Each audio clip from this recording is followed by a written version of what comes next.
the Prime Minister of the State of Israel.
Members of Congress, I now have the high privilege and distinct honor of presenting to you His Excellency Benjamin Netanyahu, Prime Minister of Israel.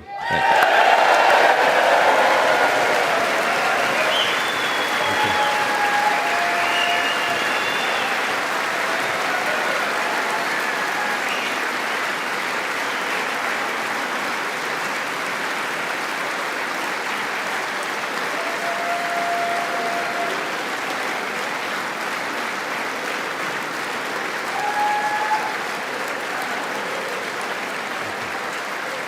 Thank you.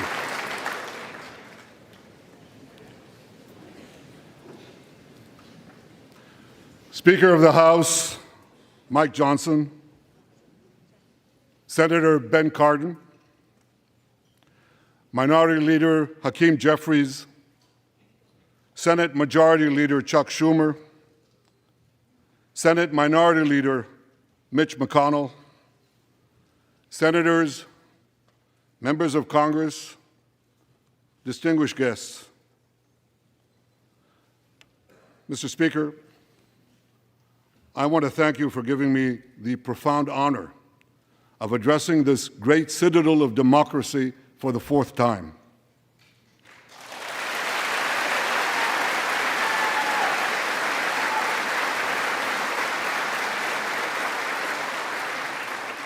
We meet today at a crossroads of history. Our world is in upheaval. In the Middle East, Iran's axis of terror confronts America Israel, and our Arab friends. This is not a clash of civilizations. It's a clash between barbarism and civilization.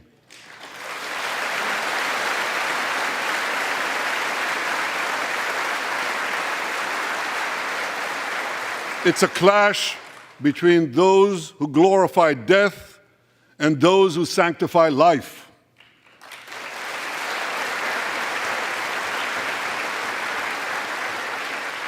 For the forces of civilization to triumph, America and Israel must stand together.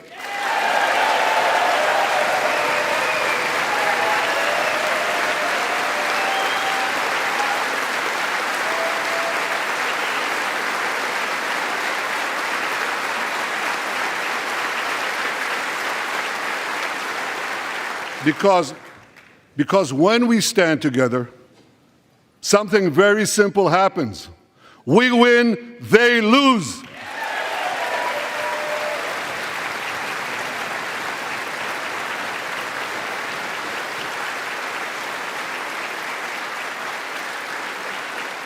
And my friends, I came to assure you today of one thing: we will win.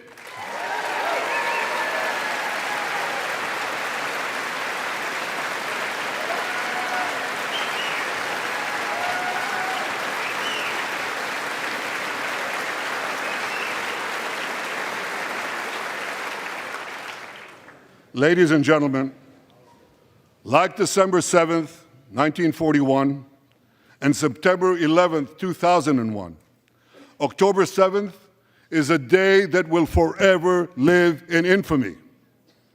It was the Jewish holiday of Simchat Torah. It began as a perfect day, not a cloud in the sky.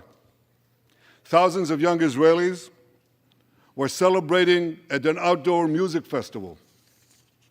And suddenly, at 6:29 a.m., as children were still sleeping soundly in their beds in the towns and kibbutzim next to Gaza, suddenly heaven turned into hell.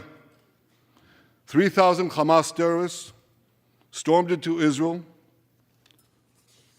They butchered 1,200 people from 41 countries, including 39 Americans. Proportionately, compared to our population size, that's like 20 9/11s in one day. And these monsters, they raped women, they beheaded men, they burnt babies alive, they killed parents in front of their children, and children in front of their parents. They dragged 255 people, both living and dead, into the dark dungeons of Gaza. Israel has already brought home 135 of these hostages, including 7 who were freed in daring rescue operations.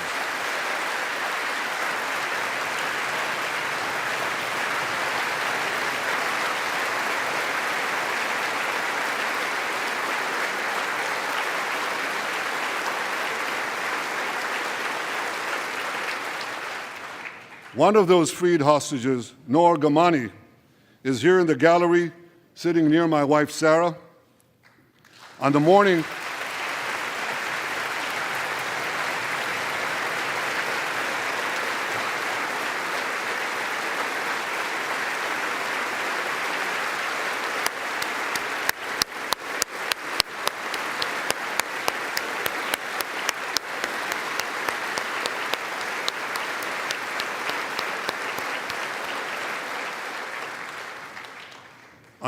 of October 7th, the entire world saw Noah's look of desperation as she was violently abducted to Gaza on the back of a motorcycle.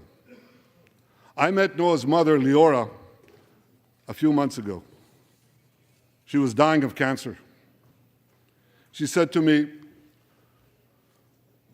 "Prime Minister, I have one final wish. I wish to hug my daughter Noah one last time before I die." 2 months ago, I authorized a breathtaking commando rescue operation. Our special forces including a heroic officer named Arnon's Mora, who fell in this battle, rescued Noah and 3 other hostages.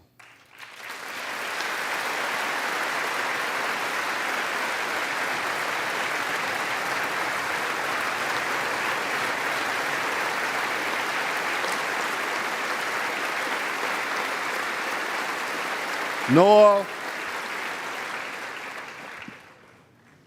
I think it's one of the most moving things.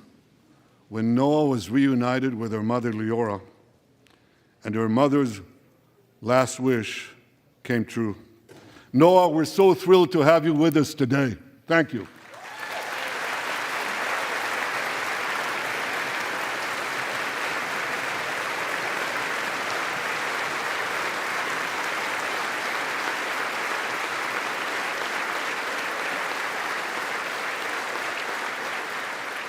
Many hostage families are also here with us today, including Eliyahu Bibas.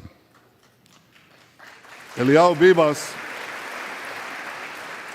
is the grandfather of those 2 beautiful red-headed boys, the Bibas boys, toddlers.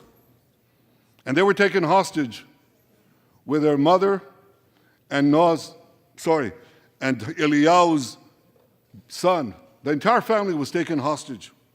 2 beautiful red-haired children taken hostage. What monsters. And with us also is Iris Chaim, whose son, Yotam, bravely escaped Hamas captivity with 2 other Israelis, and tragically they were killed, making their way back to our lines. We have with us also the families of American hostages. They're here.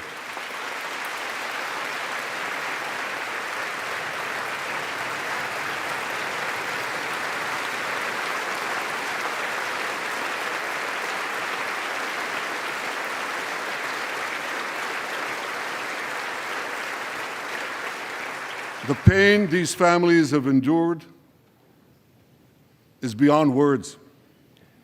I met with them again yesterday, and I promised them this: I will not rest until all their loved ones are home, all of them.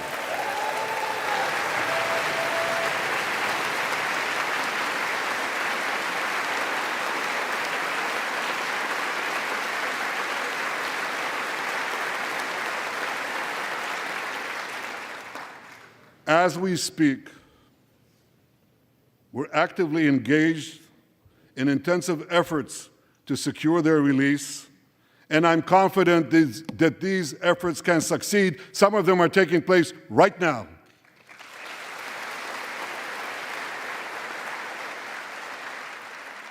I want to thank President Biden for his tireless efforts on behalf of the hostages and for his efforts to the hostage families as well.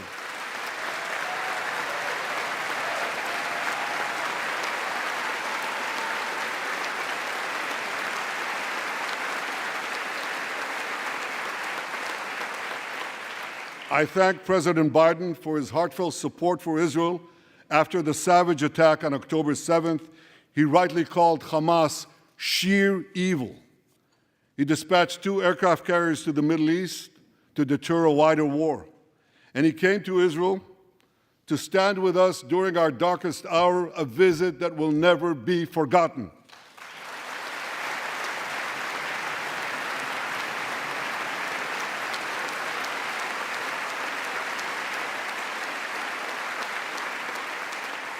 President Biden and I have known each other for over 40 years.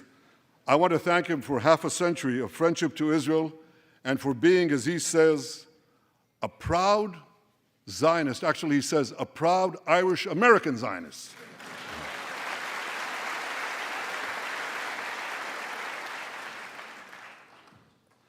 My friends, for more than 9 months, Israel's soldiers have shown boundless courage. With us today,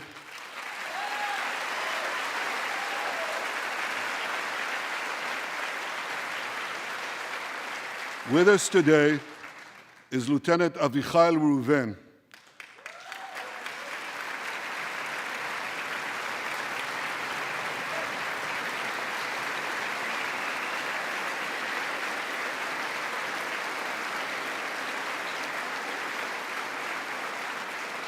Avichai is an officer in the Israeli paratroopers.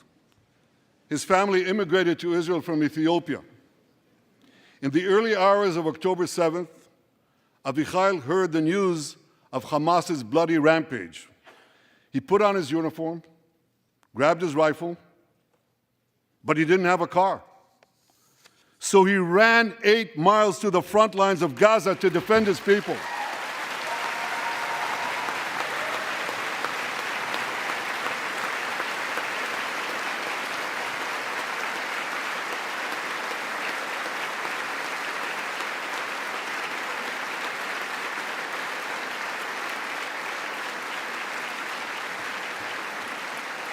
You heard that right.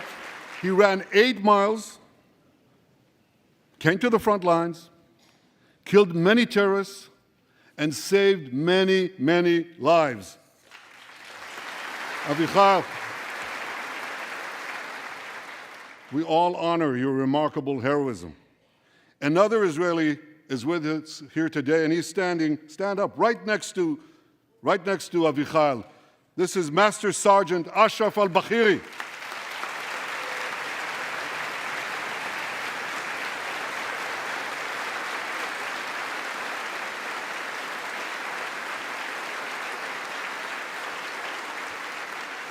Ashraf is a Bedouin soldier from the Israeli Muslim community of Raat. On October 7th, Ashraf too killed many terrorists. First, he defended his comrades in the military base, and he then rushed to defend the neighboring communities, including the devastated community of Kibbutz Be'eri. Like Ashraf,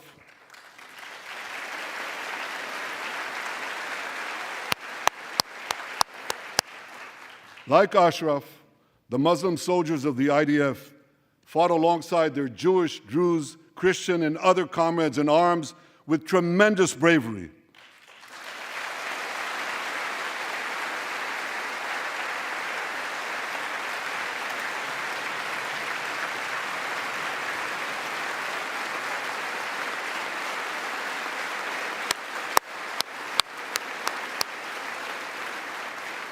A third hero, Lieutenant Asa Sofer, is also here with us.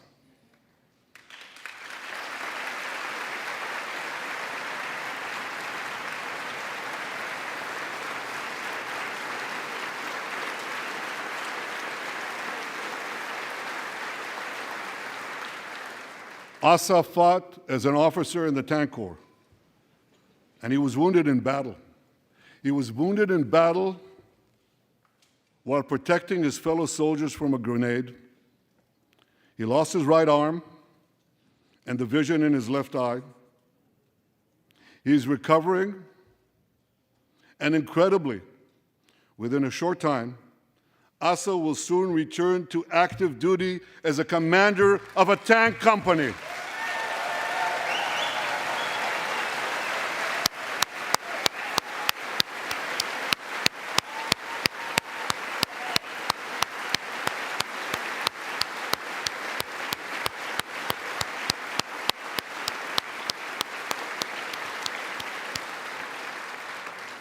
I just learned there is a fourth hero here, Lieutenant Jonathan Ben Chamo, who lost a leg in Gaza and continued to fight.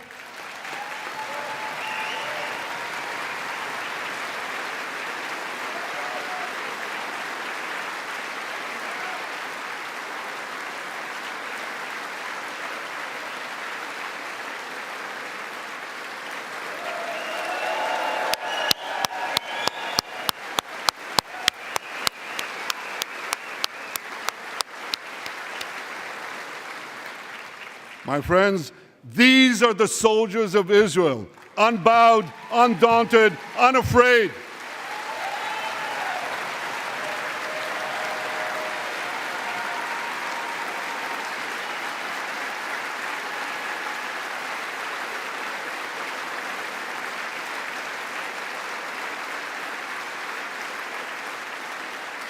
As the Bible says, Am kelavi yakum.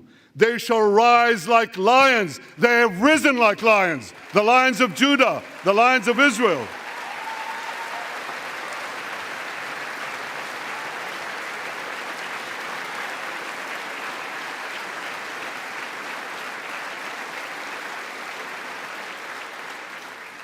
Ladies and gentlemen, the men and women of the IDF come from every corner of Israeli society, every ethnicity, every color, every creed, left and right, religious and secular.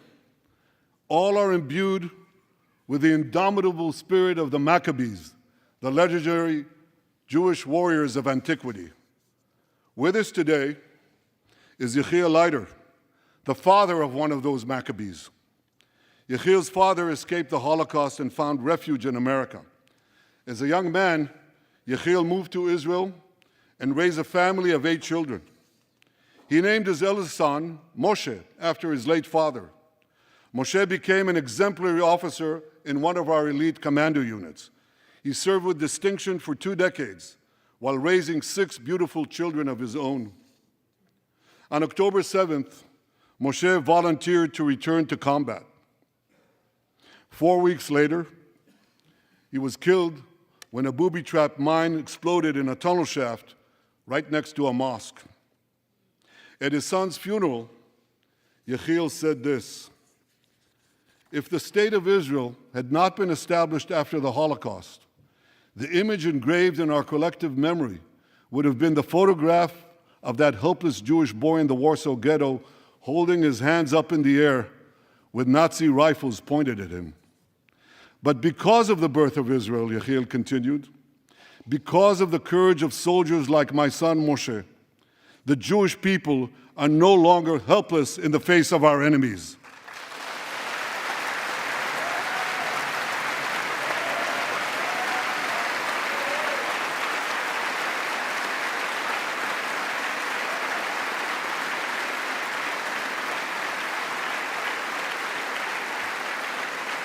Yechiel, please rise so we can honor your son's sacrifice. And I pledge to you and to all the bereaved families of Israel, some of whom are in this hall today, the sacrifice of your loved ones will not be in vain.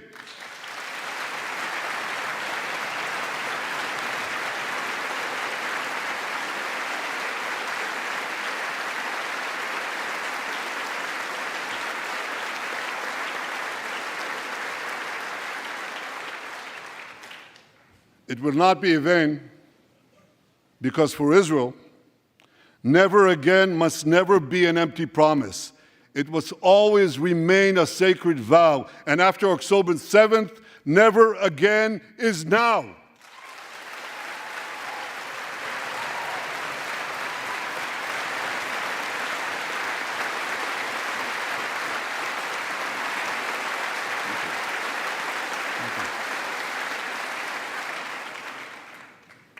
My friends, defeating our brutal enemies requires both courage and clarity. Clarity begins by knowing the difference between good and evil. Yet incredibly, many anti-Israel protesters, many choose to stand with evil. They stand with Hamas. They stand with rapists and murderers. They stand with people who came into the kibbutzim, into a home. The parents hid the children, the 2 babies, in the attic, in a secret attic. They murdered the families, the parents. They find the secret latch to the hidden attic, and then they murder the babies. These protesters stand with them. They should be ashamed of themselves.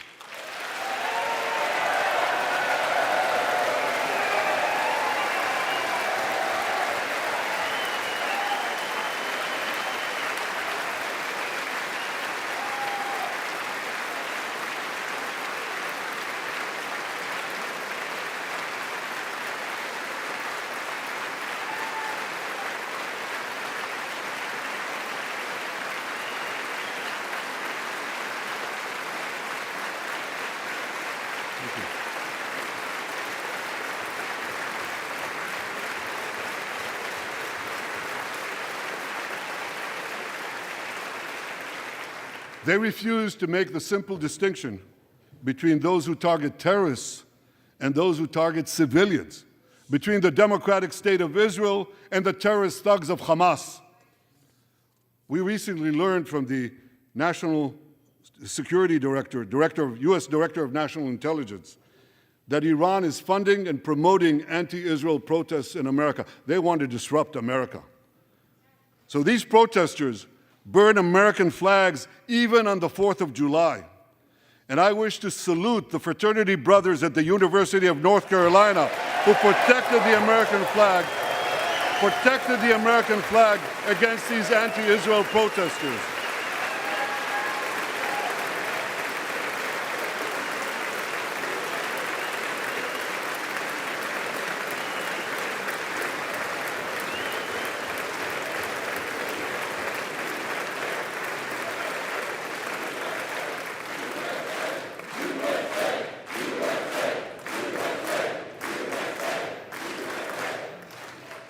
For all we know, Iran is funding the anti-Israel protests that are going on right now outside this building.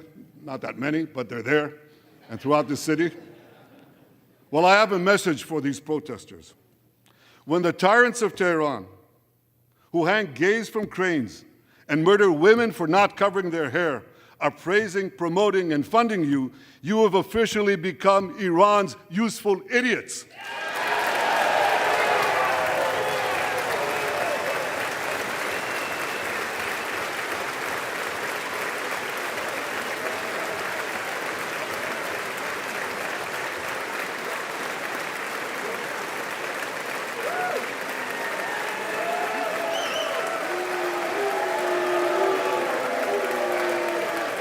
Some of these protesters, and it's amazing, absolutely amazing, some of these protesters hold up signs proclaiming gays for Gaza. They might as well hold up signs saying chickens for KFC.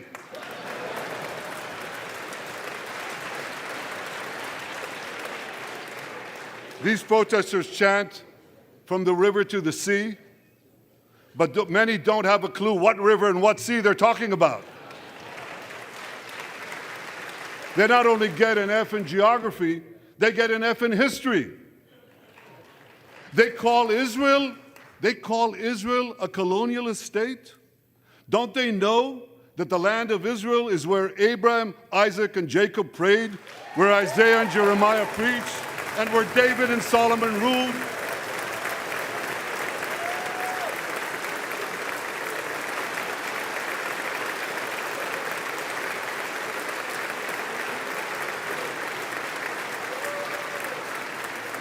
For nearly 4,000 years, the land of Israel has been the homeland of the Jewish people. It's always been our home. It will always be our home.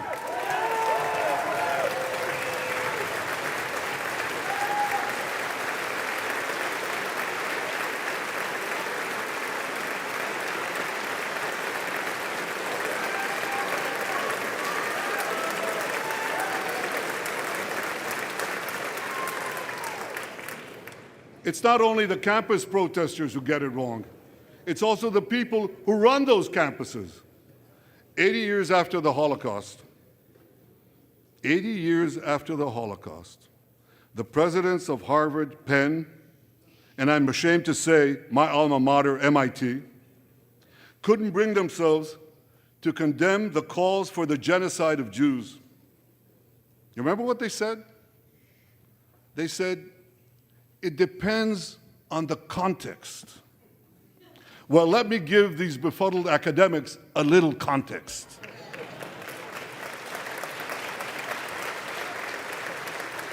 Anti-Semitism is the world's oldest hatred. For centuries, the massacre of Jews was always preceded by wild accusations. We were accused of everything from poisoning wells to spreading plagues, to using the blood of slaughtered children to bake Passover matzahs. These preposterous anti-Semitic lies led to persecution, mass murder, and ultimately to history's worst genocide, the Holocaust. Now, just as malicious lies were leveled for centuries at the Jewish people, malicious lies are now being leveled at the Jewish state. No, don't applaud. Listen.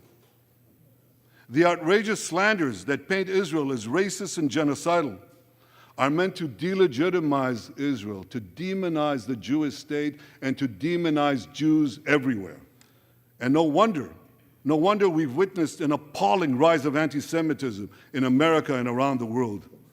My friends, whenever and wherever we see the scourge of anti-Semitism, we must unequivocally condemn it and resolutely fight it, without exception.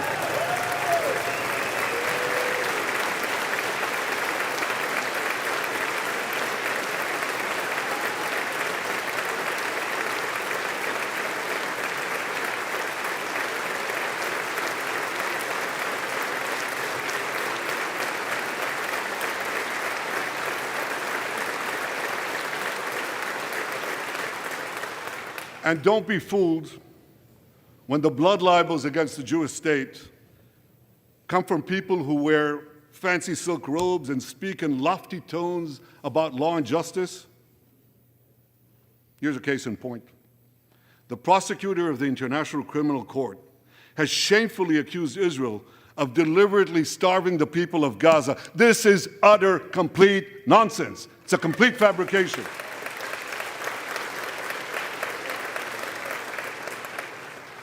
Israel has enabled more than 40,000 aid trucks to enter Gaza. That's 500,000 tons of food, and that's more than 3,000 calories for every man, woman, and child in Gaza. If there are Palestinians in Gaza who aren't getting enough food, it's not because Israel is blocking it, it's because Hamas is stealing it.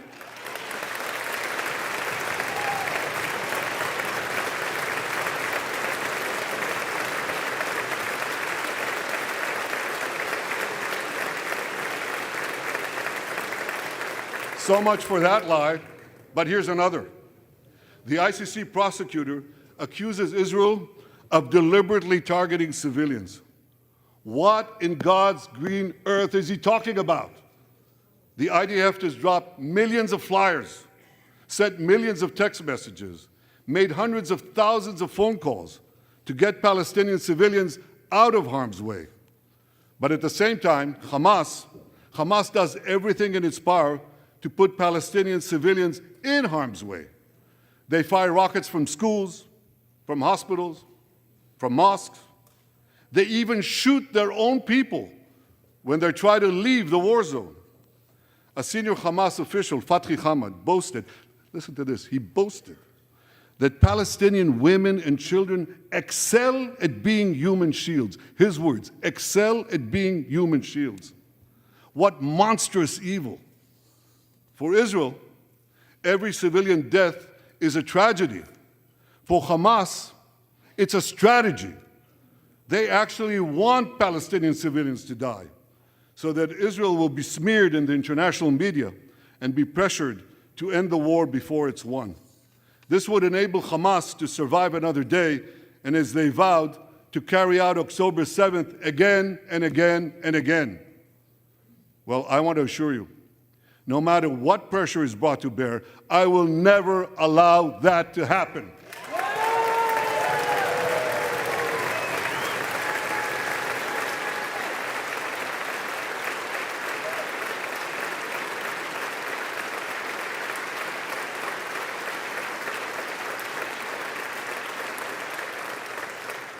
The vast majority of Americans have not fallen for this Hamas propaganda.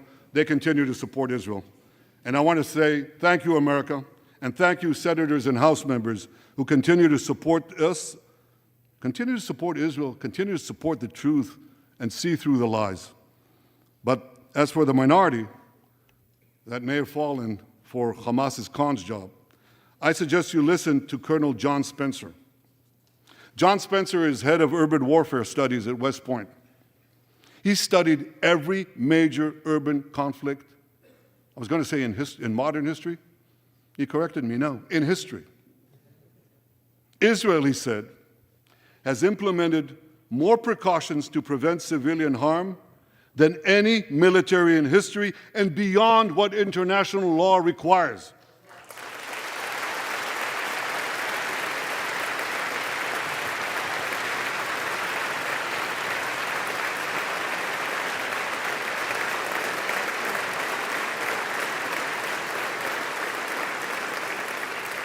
That's why, despite all the lies you've heard, the war in Gaza has one of the lowest ratios of combatants to non-combatants casualties in the history of urban warfare. And you want to know where it's lowest in Gaza? It's lowest in Rafah. In Rafah. Remember what so many people said? If Israel goes into Rafah, there will be thousands, maybe even tens of thousands of civilians killed. Well, last week, I went into Rafah. I visited our troops as they finished fighting Hamas's remaining terrorist battalions. I asked the commander there, how many terrorists did you take out in Rafah? He gave me an exact number, 1,203. I asked him, how many civilians were killed? He said, Prime Minister, practically none, with the exception of a single incident where shrapnel from a bomb hit a Hamas weapons depot and unintentionally killed 24 people. The answer is practically none. You want to know why? Because Israel got the civilians out of harm's way, something people said we could never do, but we did it.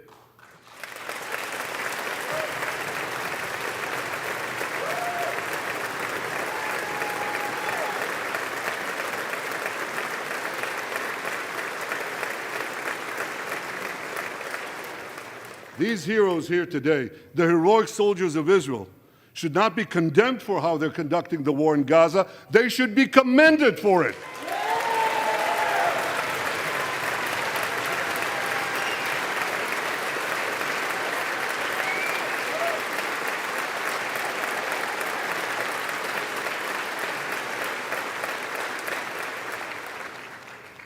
I want to thank all of you here today who forcefully opposed the false accusations of the ICC and stood up for the truth.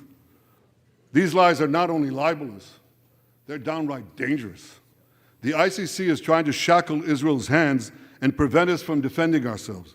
And if Israel's hands are tied, America is next. And I'll tell you what else is next. The ability of all democracies to fight terrorism will be imperiled. That's what's on the line. So let me assure you, the hands of the Jewish state will never be shackled. Israel will always defend itself.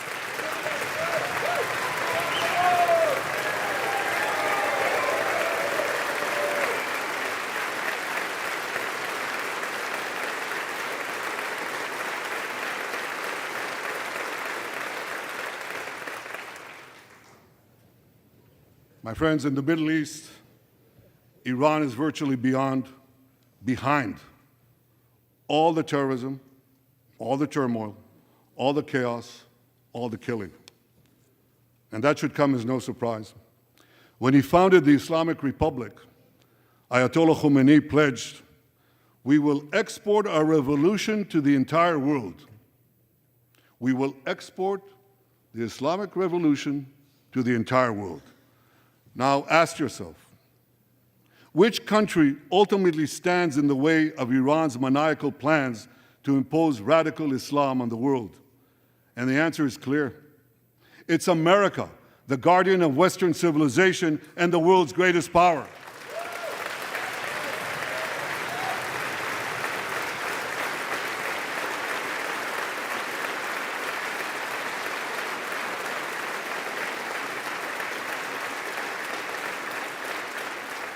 That's why Iran sees America as its greatest enemy.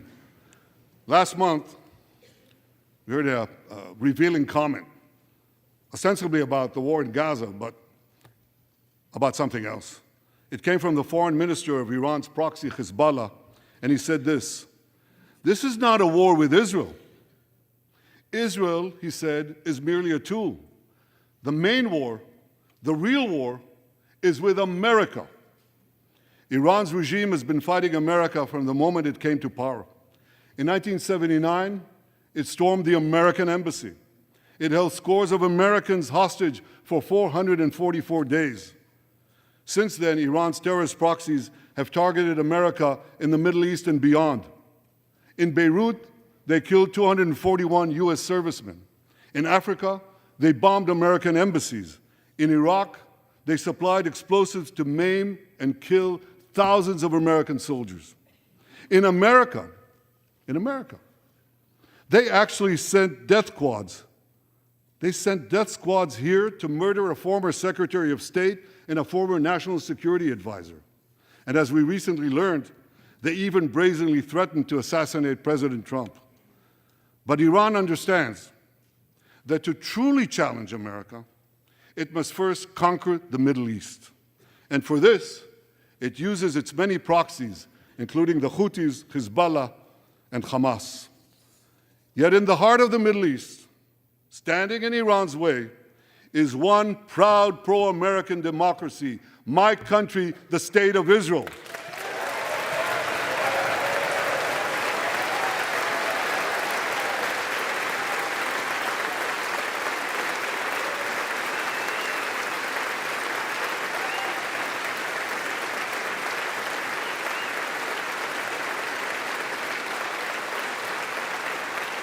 That's why the mobs in Tehran chant death to Israel before they chant death to America.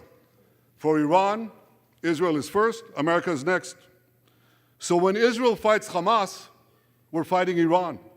When we fight Hezbollah, we're fighting Iran. When we fight the Houthis, we're fighting Iran.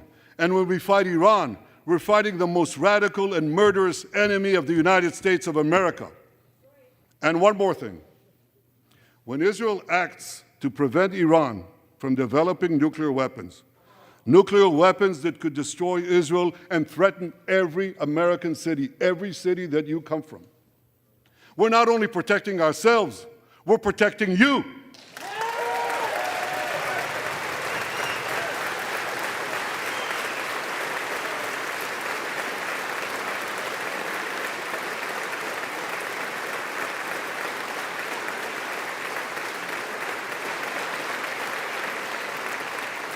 My friends, if you remember one thing from the speech, remember this.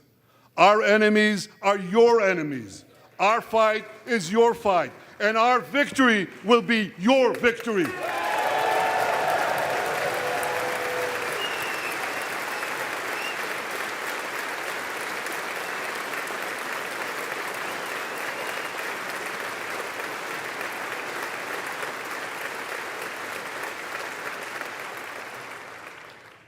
Ladies and gentlemen, that victory is in sight.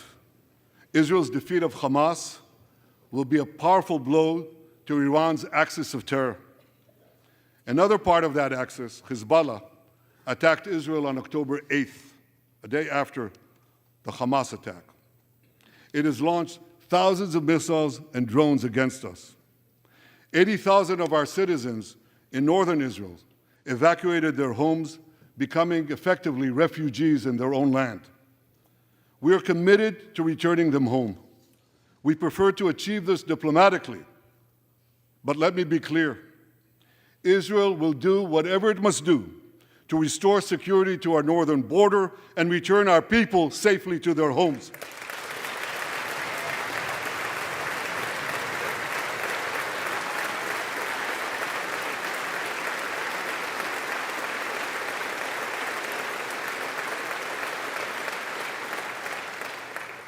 Last Friday, a third Iranian proxy, the Houthis, attacked Tel Aviv with a deadly drone.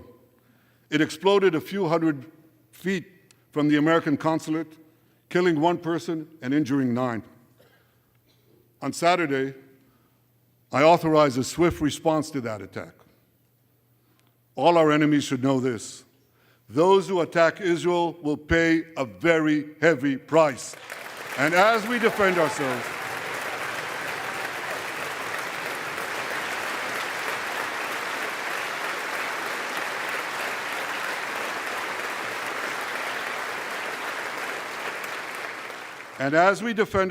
on all fronts, I know that America has our back. And I thank you for it.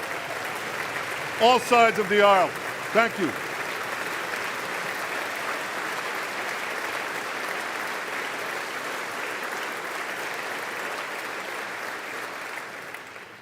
My friends, for decades, America has provided Israel with generous military assistance, and a grateful Israel has provided America with critical intelligence that saved many lives.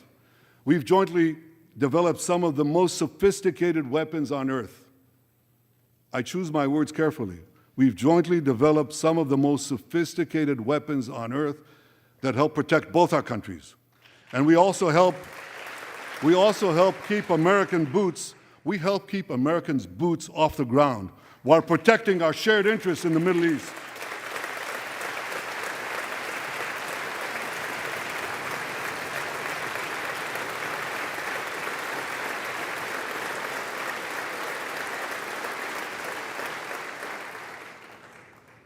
I deeply appreciate America's support, including in this current war.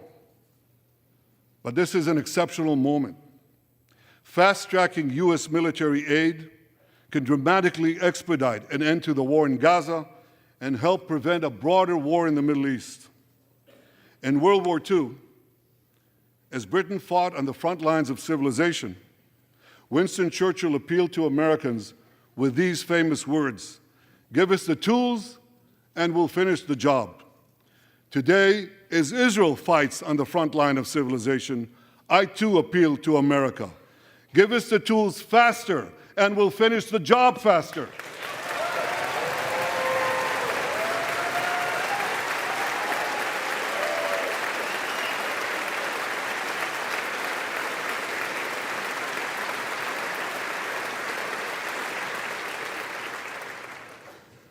My dear friends, the war in Gaza could end tomorrow if Hamas surrenders, disarms, and returns all the hostages.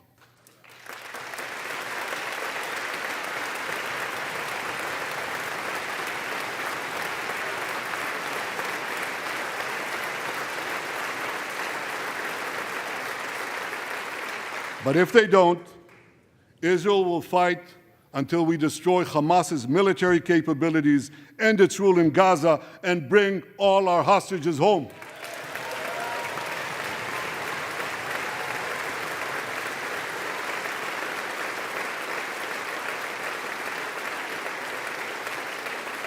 That's what total victory means, and we will settle for nothing less.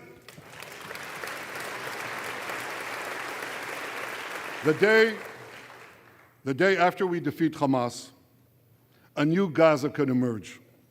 My vision for that day is of a demilitarized and de-radicalized Gaza. Israel does not seek to resettle Gaza, but for the foreseeable future, we must retain overriding security control there to prevent the resurgence of terror, to ensure that Gaza never again poses a threat to Israel.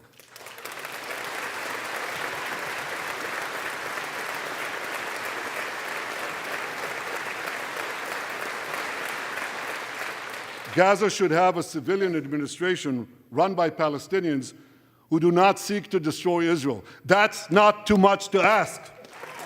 It's a fundamental thing that we have a right to demand and to receive.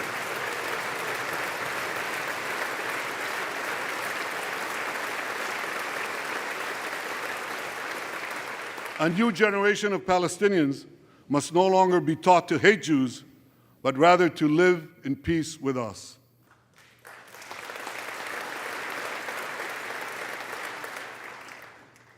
Those twin words, demilitarization and de-radicalization, those two concepts were applied to Germany and Japan after World War II, and that led to decades of peace, prosperity, and security.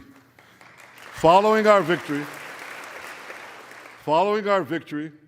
with the help of regional partners, the demilitarization and de-radicalization of Gaza can also lead to a future of security, prosperity, and peace. That's my vision for Gaza.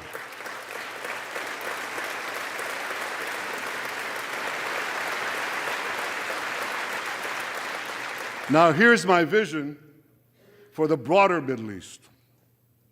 It's also shaped in part by what we saw in the aftermath of World War II. After that war, America forged a security alliance in Europe to counter the growing Soviet threat. Likewise, America and Israel today can forge a security alliance in the Middle East to counter the growing Iranian threat. All countries that are at peace with Israel and all those countries who will make peace with Israel should be invited to join this alliance. We saw a glimpse of that potential alliance on April 14th. Led by the United States, more than half a dozen nations worked alongside Israel to help neutralize hundreds of missiles and drones launched by Iran against us. Thank you, President Biden, for bringing that coalition together.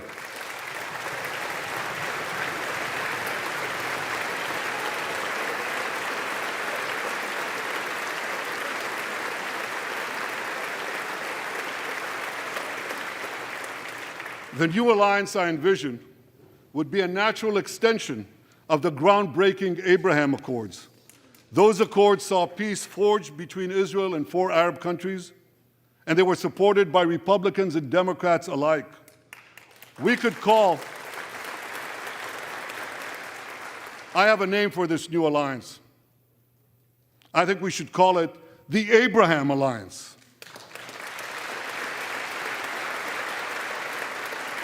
I want to thank President Trump for his leadership in brokering the historic Abraham Accords.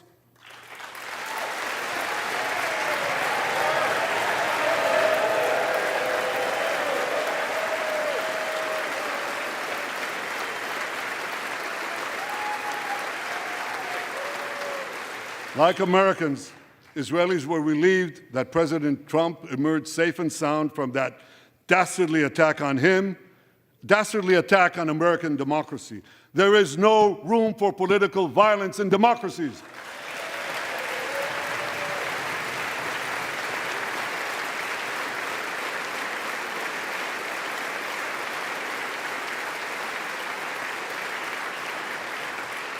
I also want to thank President Trump for all the things he did for Israel, from recognizing Israel's sovereignty over the Golan Heights, to confronting Iran's aggression, to recognizing Jerusalem as our capital and moving the American embassy there.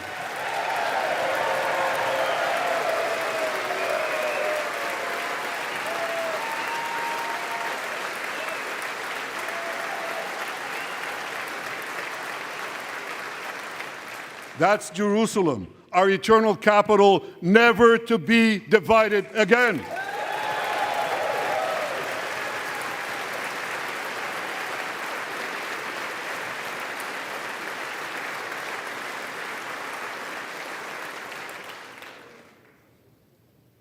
My dear friends, Democrats and Republicans, despite these times of upheaval, I'm hopeful about the future.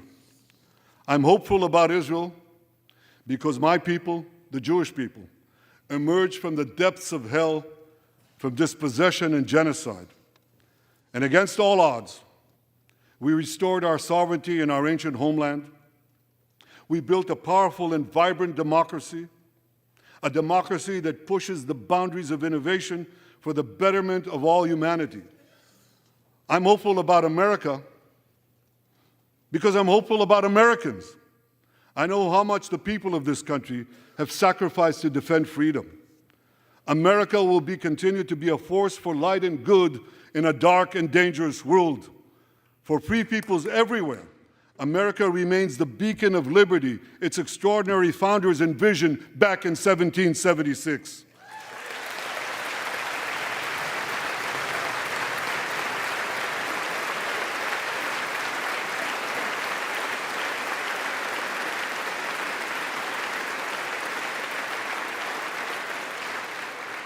Working together, I'm confident that our two nations will vanquish the tyrants and terrorists who threaten us both. As Israel's Prime Minister, I promise you this: no matter how long it takes, no matter how difficult the road ahead, Israel will not relent, Israel will not bend.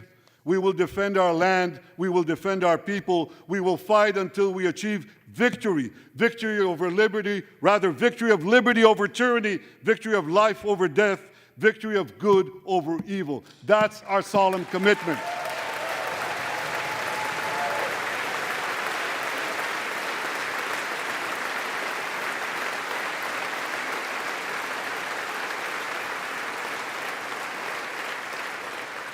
And we will continue to work with the United States and our Arab partners to transform a troubled region from a backwater of repression, poverty, and war into a thriving oasis of dignity, prosperity, and peace. In this noble mission, as in many others, Israel will always remain America's indispensable ally. Through thick and thin,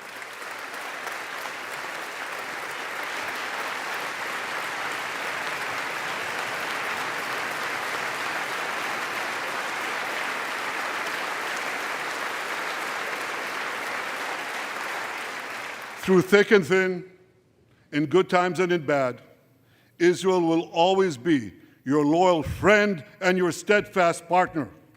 On behalf of the people of Israel, I came here today to say, thank you, America. Thank you for your support and solidarity. Thank you for standing in Israel, with Israel, in our hour of need.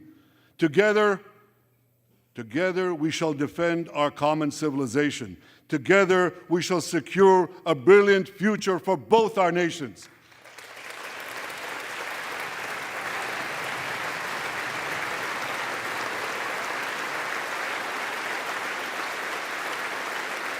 May God bless Israel, may God bless America, and may God bless the great alliance between Israel and America forever.